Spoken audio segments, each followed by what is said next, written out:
Your water. Oh, thank you. Good morning.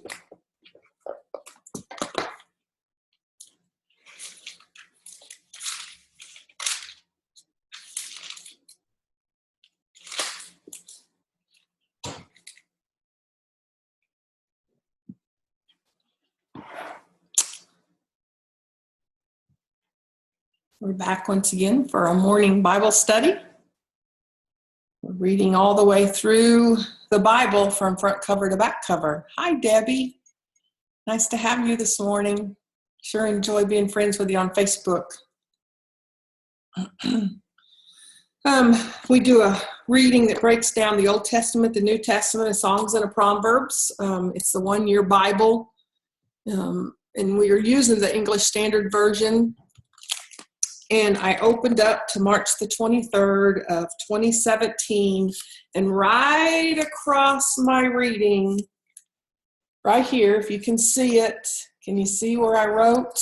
I wrote, today's reading, an answer to prayer, 2016. I love when I make those little notes. I wish I made more little notes. I'm going to try to start doing that a little bit more. In fact, I even got one of these particular Bible plans in a journal form.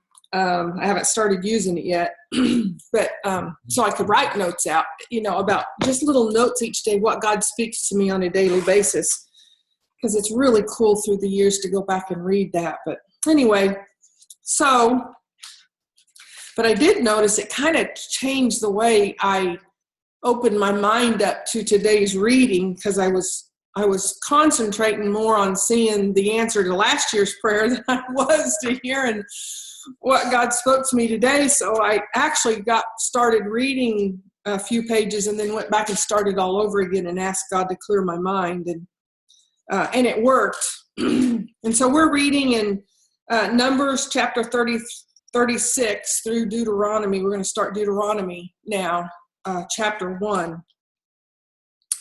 And Moses is having some of his final talks with the Israelites. Moses knows that he's not going to get to go into the promised land. They're at the promised land, and boy, he's just pouring into them. It really reminds me a lot of John chapters 14, 15, and 16, when Jesus, the night before leading up to his crucifixion, poured into the disciples and just talk to them. And this is what Moses is doing, and I'm not going to get real specific with anything today, except maybe the Proverbs. I'm going to end with the Proverbs today.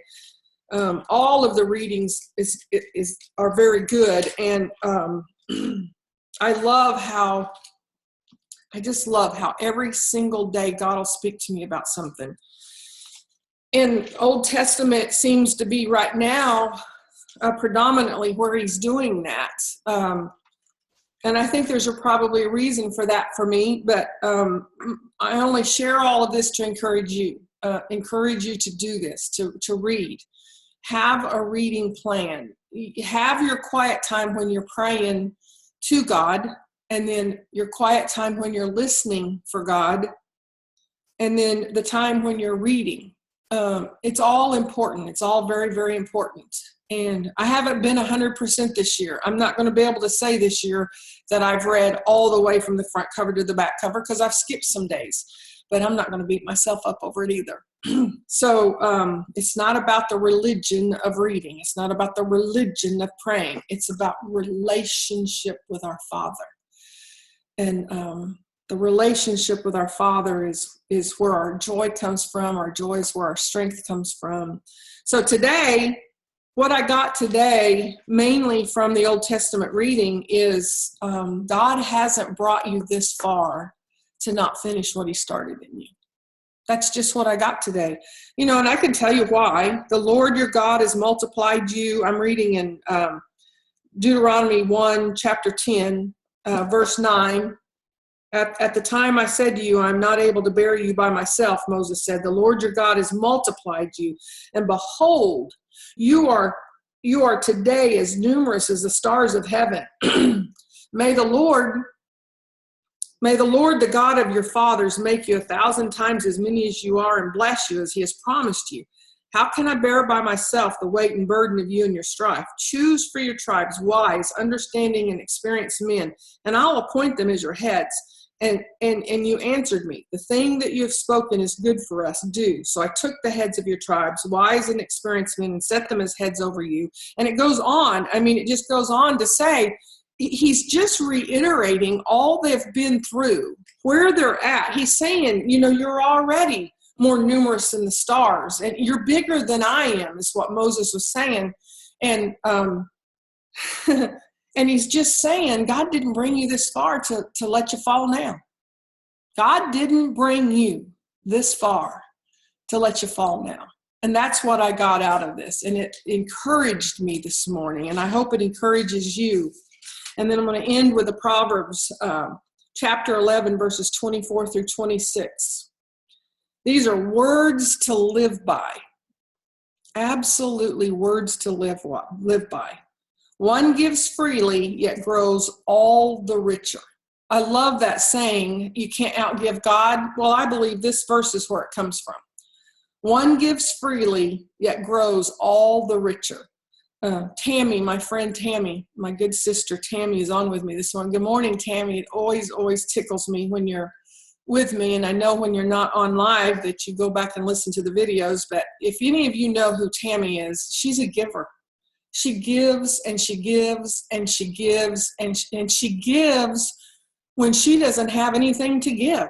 And if she doesn't have anything to give, then she'll rally around and get others to give. And she's a wonderful example to us of these scriptures here today.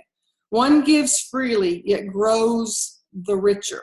Another withholds what he should give and only suffers want.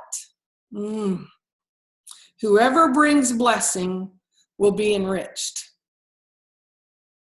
And one who waters will himself be watered. The people curse him who holds back grain, but a blessing is on the head of him who sells it. Words to live by. And that's why we read. I love y'all. Have a great day.